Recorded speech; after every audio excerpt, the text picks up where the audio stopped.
Ahora invitamos al profesor Edgar Vieira, director del Centro en Pensamiento Global CPEC de la Universidad Cooperativa de Colombia.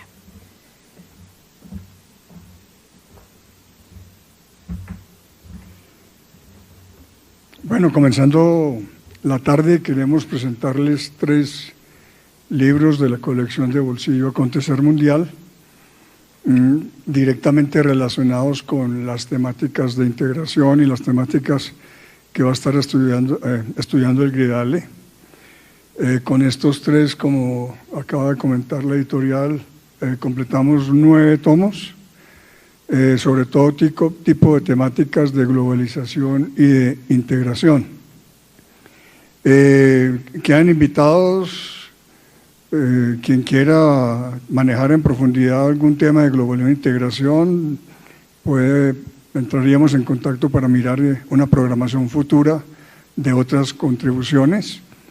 Es una colección sencilla, de bolsillo, fácil de portar, de leer, fundamentalmente de divulgación, aunque las obras de académicos son sometidas a todo el proceso de revisión editorial y de aprobación de par.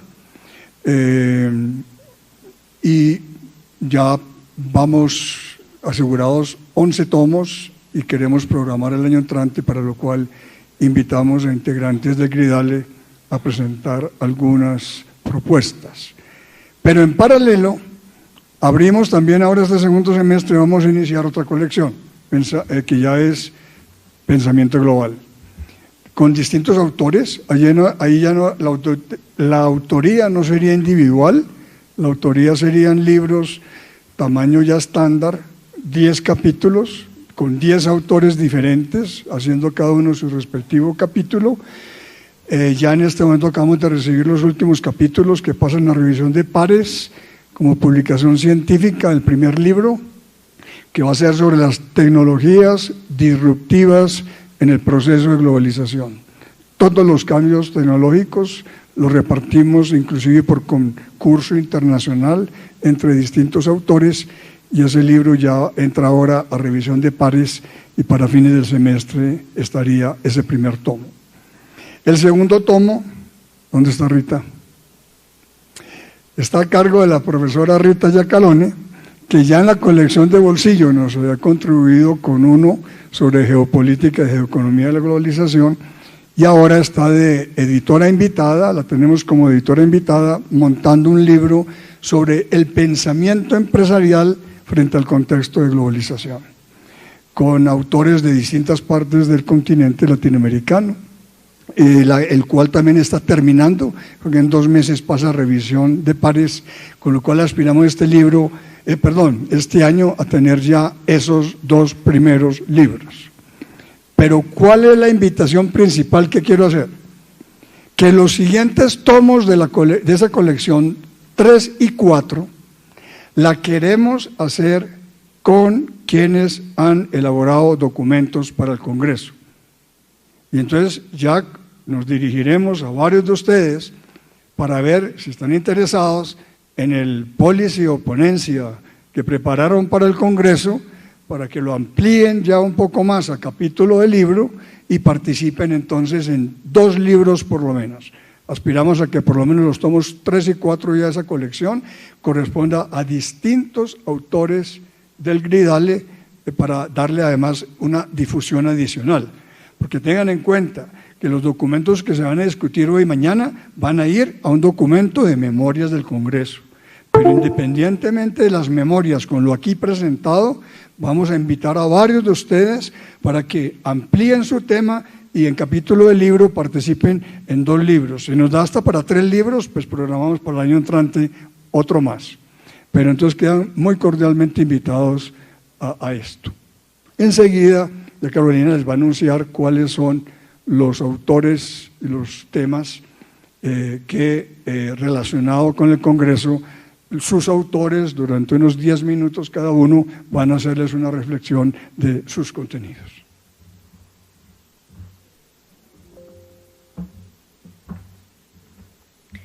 Así es, como lo dijo el profesor Vieira, a continuación los autores harán una presentación de los libros. Contamos con 10 minutos para cada una de las intervenciones. En primer lugar, La crisis en el multilateralismo y en los acuerdos regionales, escrito por el profesor Félix Peña. El profesor Peña es especialista en relaciones económicas internacionales, derecho del comercio internacional e integración económica. Abogado de la Universidad Nacional del Litoral Argentina, doctor en Derecho de la Universidad de Madrid, director del Instituto de Comercio Internacional Fundación ICBC y profesor titular y director de la Maestría en Relaciones Comerciales Internacionales de la Universidad Nacional 3 de Febrero en Buenos Aires. Profesor Félix Peña, adelante.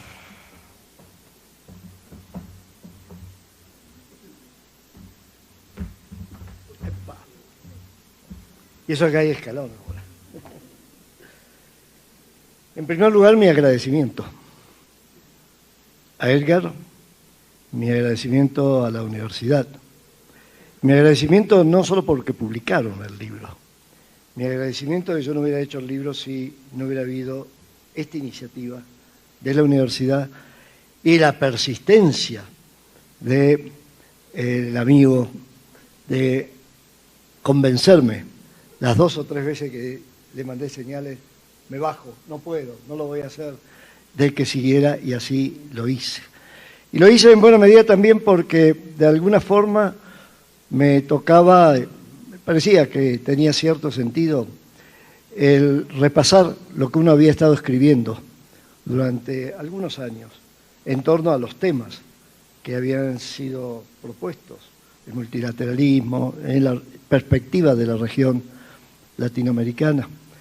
Y eso había sido, a su vez, en buena medida, producto de una iniciativa que tomé hace unos cuantos años, supongo unos 10 años, un poco más largos quizás, de empezar a escribir un newsletter mensual sobre relaciones comerciales internacionales, que a medida que lo iba escribiendo, iba agregando, no páginas, porque siempre tuvo la misma extensión, 3 o 4 páginas más la bibliografía, iba recibiendo sugerencias de cómo hacerlo para lograr el objetivo. Y el objetivo tenía mucho que ver con lo que mencionábamos esta mañana, de lo de ayudar a entender a la gente joven particularmente, pero a la gente del mundo académico, a la gente del mundo empresario, del mundo gubernamental, algunos elementos centrales de la estrategia de inserción internacional, con mucho acento puesto, por razones obvias en ese momento, de nuestro país, de la Argentina. Y de ahí fue surgiendo el newsletter que circula, lo recibe y lo lee mucha gente, y fui agregando algo que me pareció muy importante, que era la idea de tener una lecturas recomendadas. Es decir, ¿qué te sugiero leer para poder entender lo que está pasando y que sea fácil acceso?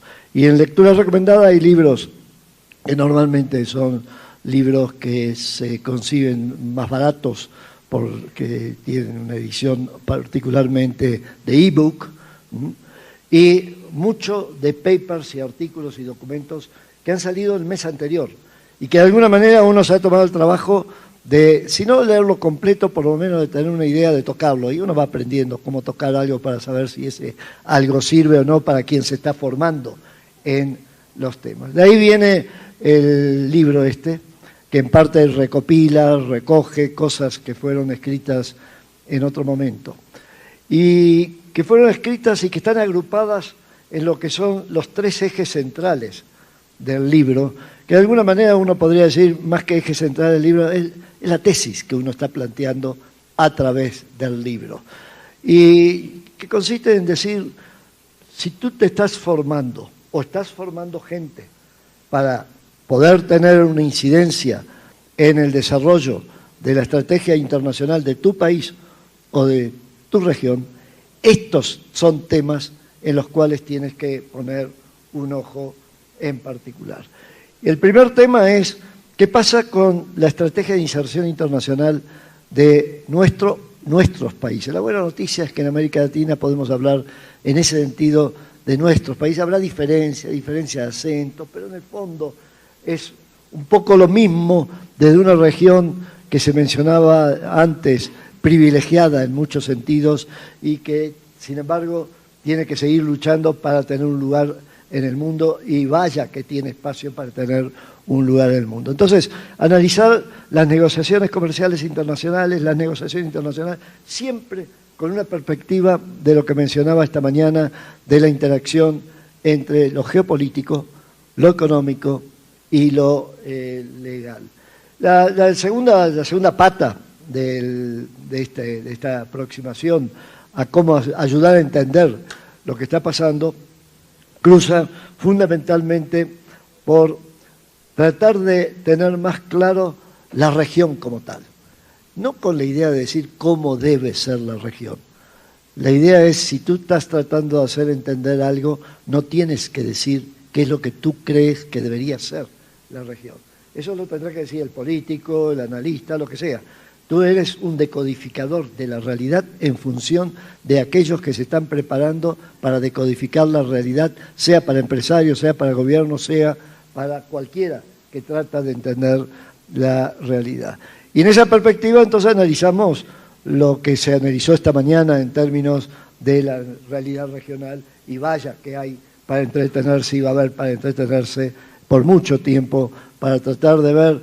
Yo no sé si cómo nos integramos o no nos integramos. Yo he logrado entender y ahí va la clave de estas anotaciones que uno hace y que se recogen en el libro. Para ayudar a entender tenés que contar qué es lo que te hizo a vos entender la realidad. Entonces, de alguna manera, en esa perspectiva de lo que pasa en la realidad y demás, no se trata de decir cómo debería ser la integración en América Latina, cómo debería ser la cooperación en América Latina. Se trata simplemente de dar ideas, resaltar ideas de cómo podemos trabajar juntos. Es decir, un poco más en el sentido que además que la gente joven lo entiende rápido. El working together no te evita discusiones más complicadas sobre si esto es integración o no es integración, es cooperación, no cooperación. No, estás trabajando juntos, podrías no trabajar juntos, bueno, esa es tu decisión. Pero la ventaja de trabajar juntos se mide de esta manera. Y la tercera, y termino, idea que está flotando en el libro, a medida que lo armé el libro, y por eso te agradezco, porque uno va aprendiendo de esa manera, a medida que armé el libro y demás, y además a cada rato recibía sugerencias y fuertes de qué debía corregir, a medida que armé el libro me di cuenta que en el fondo eso que yo planteaba como lo tercero era lo primero, que en el fondo la clave, incluso para entender la baja performance nuestra en materia de inserción en el mundo y en la región, tiene mucho que ver con que no tenemos la menor idea qué queremos como país. Y no tenemos la menor idea qué queremos como país porque los empresarios, los sindicalistas, la ciudadanía en general no te transmite qué espera. La gente ha tenido un rol pasivo muy fuerte en todo sentido. Entonces, de alguna manera, la elaboración de la estrategia nacional en materia de inserción internacional fue el tercer componente de este libro que estamos presentando hoy. Y una conclusión, si me das un minuto más, ni me acuerdo si me pasé el tiempo, ¿no? Pero una conclusión que yo diría con respecto a esos tres planos, y están imbricados, están muy vinculados entre sí. Respecto al primer plano, preparémonos para mucho tiempo de incertidumbres, para ponerlo en lenguaje más práctico, de caos, de desorientación.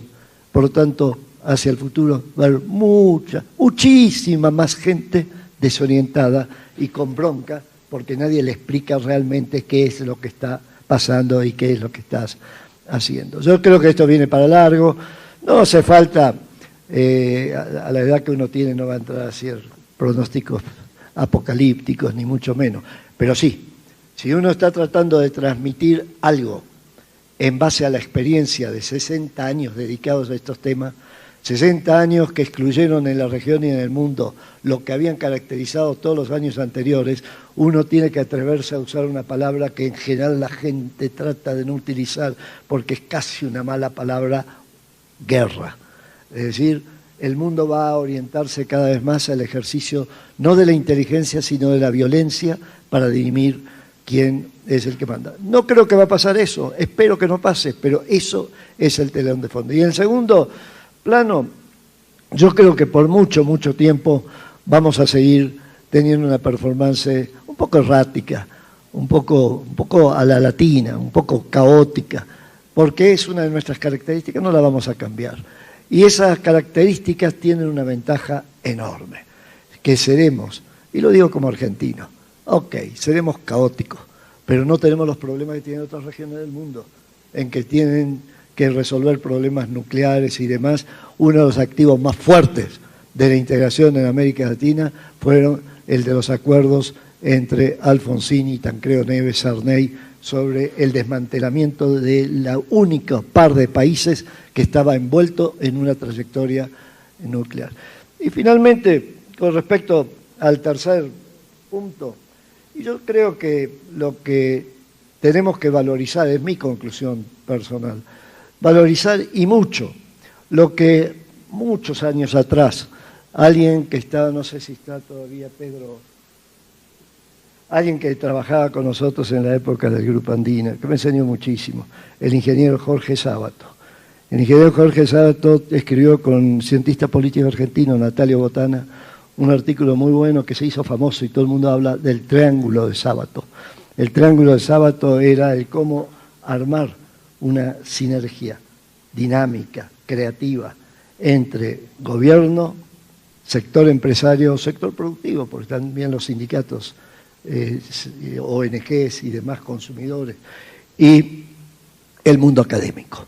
Y entonces me da la impresión, y concluyo con esto, de que es, por lo menos mi conclusión principal, es que en esta tarea de contar qué ha pasado, por dónde podemos ir, tratar de ayudar a entender y demás, estamos contribuyendo a que en el mundo académico nuestro se transforme en un mundo que, además de ser académico, es un mundo de reflexión orientada a la acción.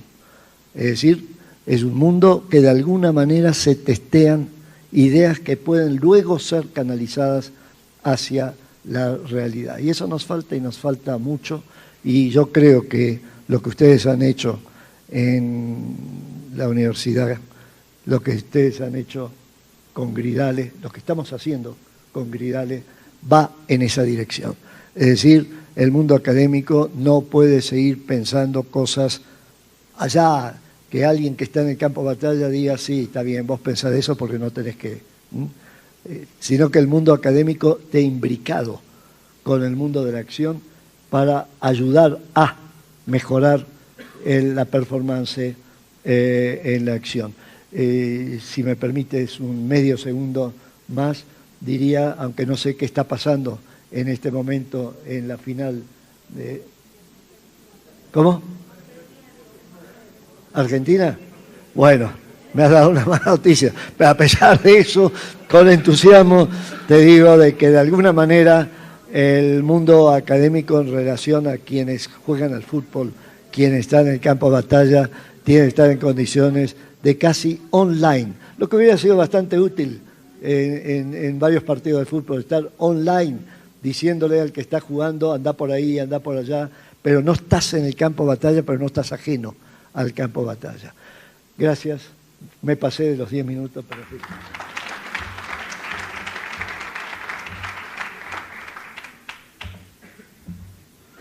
Bueno, a continuación, la obra Las teorías de la integración regional, más allá del eurocentrismo, escrita por el profesor José Briceño.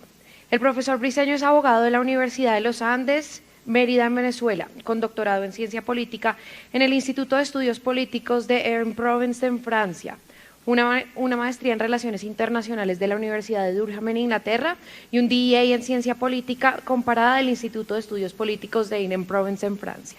Actualmente es profesor investigador de la Universidad Cooperativa de Colombia. Profesor, adelante.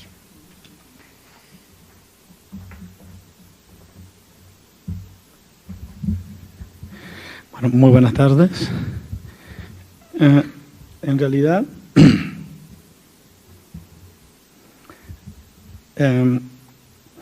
este libro que fue de nuevo, inevitablemente siempre llegamos a él, fue de nuevo Edgar quien me incentivó a escribirlo.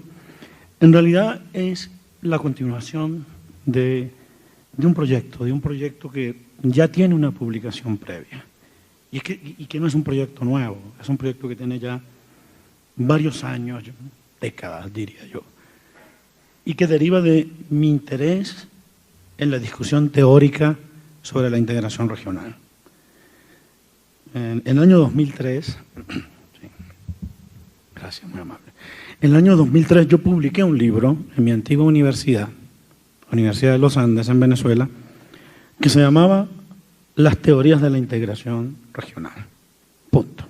Ese era el título. Este se llama Las teorías de la integración regional más allá del eurocentrismo. ¿Y qué quiere decir eso? ¿Por qué un título es distinto del otro? Porque el segundo libro trata de llenar una serie de vacíos que no estaban en el primer libro. ¿Y por qué vienen esos vacíos? ¿Cuál es la razón de esos vacíos? Mi primer libro es un libro clásico, es un primer manual de esos que conseguimos muchos, quizás no tanto en español, mucho en inglés, donde estudiamos las teorías fundamentales de la integración. Empezamos con el federalismo, el funcionalismo de Mitrani, luego llegamos al neofuncionalismo, la respuesta intergubernamentalista, el vacío de la época de la euroesclerosis, el relanzamiento en los años 80, el nuevo neofuncionalismo, el liberalismo intergubernamental. Esa era la trayectoria. Y eso lo hice en el primer libro. Y entonces luego, con la madurez intelectual, con el crecimiento intelectual que todos tenemos, empecé a ser crítico de mí mismo. ¿Por qué el primer libro fue así? Porque nos guste o no nos guste, la teoría de la integración regional se generó en Europa. Se generó para explicar el proceso de integración europea. Y algunos enfoques, Schmitter y Haas, por ejemplo, en los años 60, hicieron algún esfuerzo para tratar de aplicar ese enfoque fuera de Europa, a América Latina y Joseph Nye a África. Pero la teoría de la integración tiene como su objeto de estudio las variables que surgen para explicar los enfoques, las narrativas, la experiencia europea. Y entonces yo en el desarrollo como académico empiezo a descubrir algunas otras cosas. Empiezo a hacer, en primer lugar, estar más familiarizado con los enfoques de la llamada teoría del nuevo regionalismo, la escuela de Gotemburgo, que llaman algunos, los trabajos de Björn Hednet y Fredrik Söderbaum, que en primer lugar ya usa una categoría distinta a la integración regional. Habla de regionalismo, tiene una visión más amplia del fenómeno estudiado, en primer lugar. Y en segundo lugar, aunque quizás en sus trabajos empíricos no lo hace del todo de manera extensiva, trata de mirar, de analizar ese fenómeno que describe como regionalismo más allá de la experiencia europea. E incluso hace una división conceptual, yo creo que no es que la hace, muestra una división conceptual que existía entre esos que llamaban EU Studies, los que se habían especializado en estudiar la integración europea, y los Regional Studies, los que estudiaban el regionalismo del nivel global. Eso faltó en el primer libro, eso no estuvo presente en el primer libro, porque allí el regionalismo se ve como un proceso mucho más amplio, y no, normalmente, por ejemplo, para utilicé un argumento sencillo en la explicación de las motivaciones del regionalismo, de la integración regional en Europa. Todas las teorías clásicas, el funcionalismo, el neofuncionalismo, el intergubernamentalismo, parten de la premisa de si el Estado-nación es o no eficiente. La integración fue en los años 50, en los años 60, en los años 40, una discusión en torno a la eficiencia del Estado-nación. Los funcionalistas decían el Estado-nación es ineficiente para resolver la interdependencia, hay que crear organizaciones funcionales y así las distintas explicaciones de los distintos enfoques. En el nuevo regionalismo, los procesos regionales no nacen para explicar o no la eficiencia del Estado-Nación. Nacen es como resultado de una dinámica global, la globalización, la interdependencia cada vez mayor, y entonces son como las dos caras de la moneda. Globalización y regionalización son dos procesos que van en paralelo. Eso no estaba en el primer libro que yo publiqué en el 2013. Y hay un segundo elemento que no estaba en el libro que yo publiqué en el 2003. Y que ese fue parte realmente de mi parcourir como académico. Y es que empecé a cuestionar, ¿realmente América Latina no ha producido nada sobre integración regional? No hay aunque sea una reflexión, una preteoría, como alguna vez dijo Ernest Haas en sus escritos de los años 60 sobre integración regional. Y entonces empecé a escarbar, como se dice, y en verdad no hubo que escarbar muy profundo. Escarbando en la superficie se empezaron a conseguir contribuciones latinoamericanas, contribuciones que generan polémica, contribuciones que yo sé que son objeto todavía de discusiones muy fuertes entre los académicos, como la escuela cepalista, el llamado estructuralismo latinoamericano, que interpreta la integración económica de una forma muy distinta como interpreta la integración económica, la teoría económica clásica de Jacob Wiener o Jacob Wiener en el mundo desarrollado, en el caso de la integración europea. Para poner un caso adicional, la integración en Europa, desde la perspectiva de la teoría económica, lo que realmente se preocupaba en la lógica wieneriana de Jacob Wiener era ver si la integración era eficiente o no en el incremento del bienestar, si colaboraba a incrementar el bienestar. La integración latinoamericana en el pensamiento de Previs y de la CEPAL se preocupaba sobre cuál era el aporte de la integración regional al desarrollo de la región. Había una relación entre desarrollo e integración. Ahí vi un primer aporte y dije, eso tiene que ser incluido. Y luego descubrí en el ámbito de la ciencia política otra teoría incluso mucho más polémica y más discutible, que es la famosa, que muchos dicen que no es teoría, el famoso enfoque sobre la autonomía. La integración como un mecanismo de integración solidaria. Y me di cuenta de que hay enfoques tradicionales medio autárquicos de autonomía de los años 70 y hay enfoques nuevos de autonomía relacional, en el cual la autonomía no es para cerrarse al mundo, sino para ir juntos al mundo y ser más, tener un mayor poder de negociación. Y eso, a partir de esas reflexiones, cuando el doctor Vieira me invita, José, tenemos una serie que se llama Acontecer Mundial, y me gustaría que nos hicieran una colaboración. Los que conocemos al doctor, ahora es mi jefe, pero digo, lo conocí antes de ser mi jefe. Sabemos que él cuando dice nos gustaría que hicieras una colaboración, es bastante difícil que uno diga que no.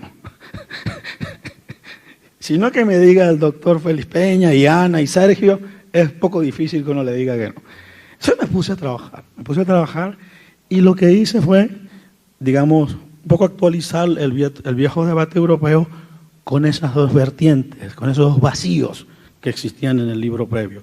Incluir los aportes del nuevo regionalismo económico e incluir la contribución latinoamericana a los debates. Y con ello, ¿qué es lo que queremos? Cuestionar el eurocentrismo. Yo sé que ese es un tema, sobre todo para mis colegas académicos europeos, algunos se ponen a la defensiva cuando uno dice voy a cuestionar el eurocentrismo, ya viene este dependentista latinoamericano a hablar de la estructura y la centroperiferia.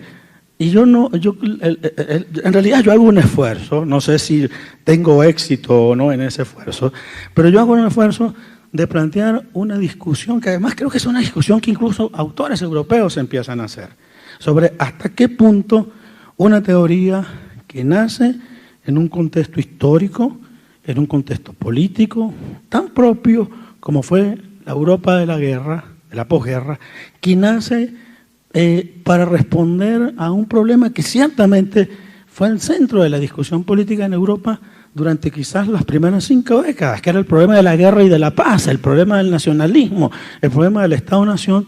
Si esas teorías se pueden aplicar de forma crítica en una región donde el contexto histórico fue distinto, fue diferente, donde no tuvimos nuestra última gran guerra que nos dividió como región, fue la guerra del Paraguay. Fue la última gran... Hemos tenido luego guerras pequeñas, la guerra del Chaco, ¿no? Pero la gran guerra del Cono Sur fue la guerra de América Latina, fue la guerra del Paraguay en 1870. Entonces, yo en el libro digo, tenemos que ir más allá de eurocentrismo, quiere decir en este libro, mirar la teoría europea de una manera crítica. Y eso parte de dos premisas. En primer lugar, partir que quizá la capacidad de la teoría europea para explicar las motivaciones de la integración latinoamericana puede ser un poco limitada, porque las motivaciones latinoamericanas son distintas que las motivaciones europeas. Pero que quizás la teoría europea tiene un valor para explicar la lógica de la integración. Es decir, cómo opera la integración, cómo funciona. Una cosa como spillover, por ejemplo, una categoría como spillover tiene un valor explicativo en Europa, en Asia, en África, donde sea. Entonces, ahí lo que quiero decir es la diferencia entre motivación y lógica de la integración es el nivel de abstracción.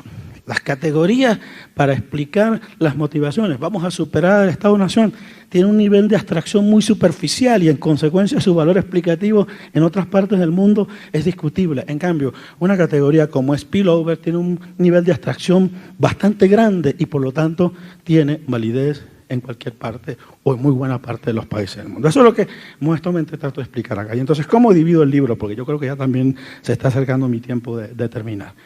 Para no repetir un libro de teorías, una teoría tras la otra, preferí elaborar 4 capítulos, en los cuales toco temas que son centrales para Europa y para América Latina. Primero, cómo se ve el Estado en la integración, la relación entre Estado e integración regional en la teoría europea y en la teoría latinoamericana. ¿Cuáles son las teorías europeas que más se preocupan por el tema del Estado? Esencialmente el neofuncionalismo y el intergubernamentalismo y también, aunque muchos dicen que no es tanto una teoría sino un enfoque, el federalismo y el funcionalismo. Y todas esas teorías comparten como punto de vista que el Estado-Nación es ineficiente, que el Estado-Nación debe ser sustituido. Ese es el concepto de esta mañana de Andrés. La integración como el proceso en el cual los estados, los actores cambian sus lealtades, expectativas a un nuevo ente que quiere tener competencia sobre las unidades preexistentes, o sea, sobre los estados. Ese es un clásico concepto antiestatista de la integración. Se va a crear una nueva institución que va a superar al Estado. En América Latina no es así. Toda la literatura sobre autonomía es una literatura que reconoce al Estado como necesario. Entonces a mí me da mucha pena con Andrés cuando él dice que si no hay integración, si no hay soberanía, no hay integración. Bajo ese criterio que es muy neofuncionalista, no toda la literatura coincide con ese concepto de Andrés, creo que la única parte del mundo donde habría integración sería en Europa Occidental. Pero bueno, ese es otro tema y ese es otro debate. Entonces, ese es el primer capítulo. Estado, cómo se entiende el Estado en la integración europea y cómo se entiende el Estado en la integración latinoamericana. Segundo capítulo, económico. ¿Cuál es la lógica económica según la integración, la lógica económica de la integración según la teoría europea y según las contribuciones latinoamericanas? Para la teoría europea es una cuestión, salvo un enfoque heterodoxo que es el estructuralismo francés, pero para la teoría europea es la teoría clásica bineriana de la integración como segundo óptimo, que se preocupa es por plantear qué forma más eficiente de distribuir los recursos debe hacerse a través de la integración. En América Latina, la integración desde la teoría económica está asociada al desarrollo económico. Esa quizás es una particularidad del pensamiento de integración latinoamericana. Y luego entro en 2 temas que sé que también son polémicos. El tercer capítulo, el tema de las identidades, muy elaborado por el constructivismo en los años recientes, en los últimos 20 años en la teoría europea. Cómo el tema de las entidades, la narrativa, los intereses, más allá de los intereses, son importantes en la construcción de región. Y cómo en Europa, que aparentemente todo es una cosa instrumental, ese es el enfoque neofuncionalista, la integración es instrumental, Andrés lo dijo esta mañana, sin embargo una parte de la literatura dice, no es solo instrumental, también hay variables identitarias, también hay variables discursivas que contribuyen a ese proceso que ahora llaman de europeización, que es una cuestión constructivista. Y si hay una región donde esta idea, esta cuestión de las ideas, de los intereses, tienen un valor explicativo para la integración, es en América Latina. Sea por retórica, sea que creamos en ellos, sea que no creamos en ellos, siempre la idea de una identidad compartida, de una historia compartida, a partir de narrativas y de experiencias vividas, existe entre los países latinoamericanos. Entonces, ese es el tercer capítulo. Y el último capítulo con el que cierro es el tema de la institucionalidad. El tema de cómo se conciben las instituciones en Europa y cómo se han concebido en América Latina, y ese nos lleva a otro debate central en la teoría de la integración, que es el debate de supranacionalidad versus intergubernamentalismo. Entonces ahí yo hago algunas, puedo aceptar que algunos me dicen que son provocaciones, quizás hago algunas provocaciones allí, pero en mi opinión, trasladar ese debate de supranacionalidad e intergubernamentalismo al contexto latinoamericano hay que hacerlo con muchísimo cuidado. Hay que tener muchísimo cuidado en eso. Yo recuerdo que en una conversación en Buenos Aires con Félix Peña, una vez nos comentó, porque éramos varios, de dónde viene la palabra supranacional. Surgió como del azar de alguien que quería decir algo por encima de los estados, digo, supranacional. Hay que tener cuidado con eso. Las experiencias, nosotros hemos tenido casos de supranacionalidad. El Pacto Andino, ahora Comunidad Andina, es un caso de supranacionalidad. Entonces, no es que... Pero además hay que tener cuidado con la categoría supranacionalidad, porque incluso la integración europea no es puramente supranacional.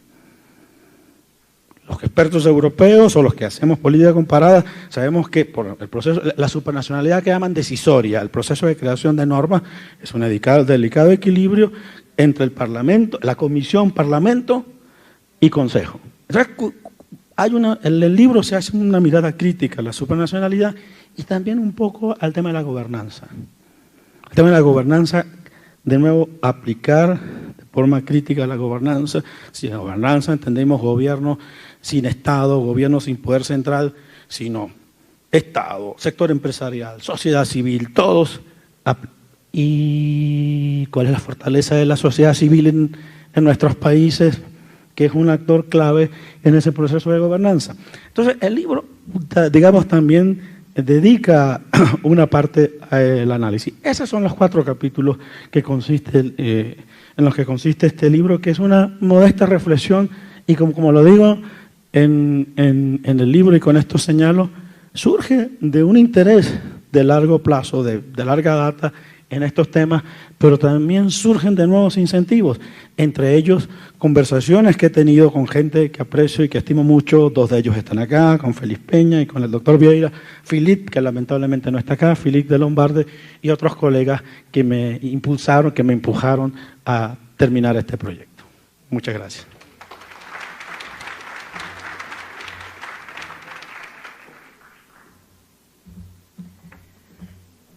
Bueno, para los que les interesa saber, Argentina perdió 3-0. 3-0. Lo siento. Bueno, finalmente intervendrán los profesores Ana Yucio y Sergio Caballero, autores del libro El interregionalismo de la Unión Europea con América Latina. La profesora Ana es doctora en Derecho Internacional Público y máster en Estudios Europeos por la Universidad Autónoma de Barcelona. Se desempeña además como investigadora senior para América Latina en la Fundación CIDOB. El profesor Sergio Caballero es doctor en Relaciones Internacionales por la Universidad Autónoma de Madrid y tiene 2 licenciaturas en Derecho y Ciencias Políticas en la misma universidad, de la cual ha sido profesor varios años. Actualmente es profesor en la Universidad de Deusto en Bilbao, España. Los invitamos a subir al podio.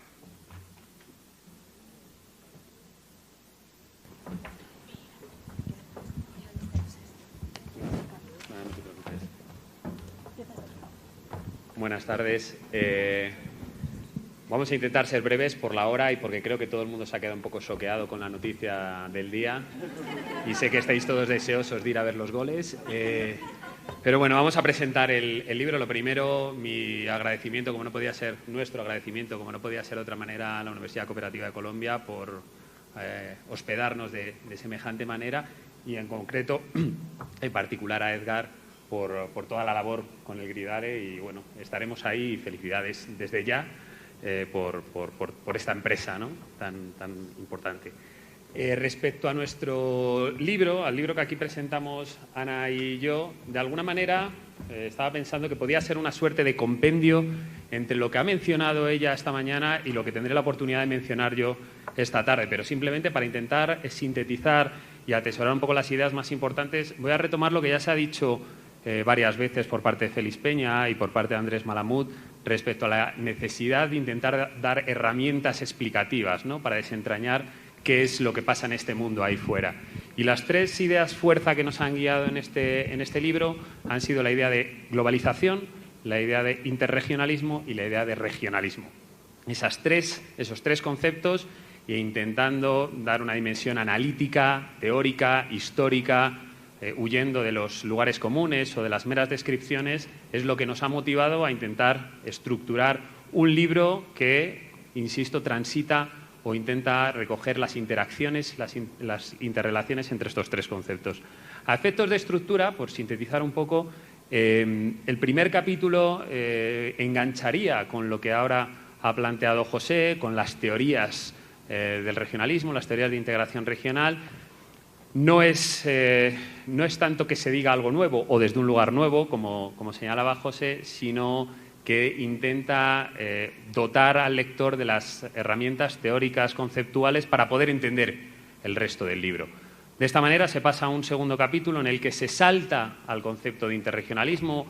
Ya lo planteaba en su presentación Ana antes, nos apoyamos en Hangis, hay algunos trabajos que ya se han mencionado en esa dirección de intentar explorar la idea de interregionalismo, como el que hizo la propia Ana con Gianluca Gardini, pero nuestra idea principal era sentar las bases de Hangui y dar pie con ello a explicar el caso concreto de la Unión Europea y América Latina, ¿no? Nos parecía, pues, por nuestras propias motivaciones y experiencia investigadora, intentar desentrañar el caso birregional. En ese segundo capítulo, por tanto, se pasa de la parte más teórica analítica a la parte más histórica descriptiva de cómo, y esto entronca con algo que decía antes Félix Peña también, de vamos a intentar entender cómo es el mundo hoy viendo de dónde venimos, ¿no? Intentando ver cuáles son las lógicas que subyacen para entender por qué estamos donde estamos.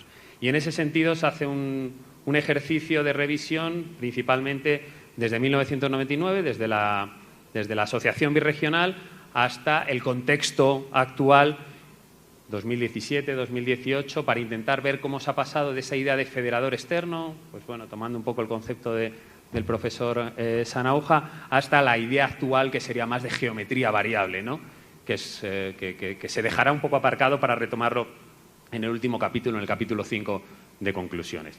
Siguiendo la estructura del libro, pasamos un capítulo 3 en el que esta idea de interregionalismo, en el caso Unión Europea, América Latina, Caribe, se intenta desglosar por temáticas, o esta idea de multidimensionalidad, que también ya se ha mencionado en varias de las presentaciones anteriores, en las que se aborda la dimensión más estrictamente económico-comercial, se aborda también la dimensión más de cooperación socioeconómica, con un papel especial para la Agenda 2030, que también de alguna manera lo ha mencionado Ana en su presentación inicial, y también esa tercera pata, ese tercer pilar, que sería el diálogo político, ¿no?, entre ambas regiones. Por tanto, este capítulo 3 atiende más a esas tres dimensiones para enfatizar la multidimensionalidad de este interregionalismo Unión Europea-América Latina, que de alguna manera también va a ir complejizando y dificultando las categorías de análisis. En un cuarto capítulo abordamos esta idea de interregionalismo de Unión Europea-América Latina desde la visión, desde el disparador va a ser la globalización, y se intenta hacer un ejercicio de análisis de las políticas exteriores de algunos actores latinoamericanos, en concreto de Brasil y de la, tristemente hoy, Argentina, con Estados Unidos. En ese sentido, se intenta abordar la dimensión de autonomía, la dimensión de cómo la región o cómo los países latinoamericanos quieren insertarse en el contexto internacional a través de un concepto o de una idea, de una reflexión que nos surge, que es la idea del desacompasamiento.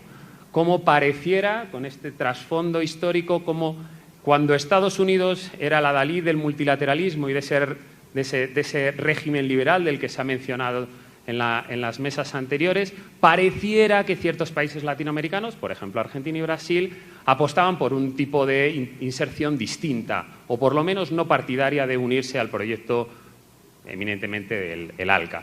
Sin embargo, pareciera, en esta idea de desacompasamiento, de inversión recíproca y simétrica de las políticas exteriores de cada uno de los actores, pareciera que la actual Argentina de Macri y el actual Brasil de Temer intentan reengancharse a un mundo que ya no existe más, cuando Estados Unidos y la Unión Europea, por otros motivos, ya no son los adalides de ese multilateralismo o de esa idea del comercio o de apertura comercial.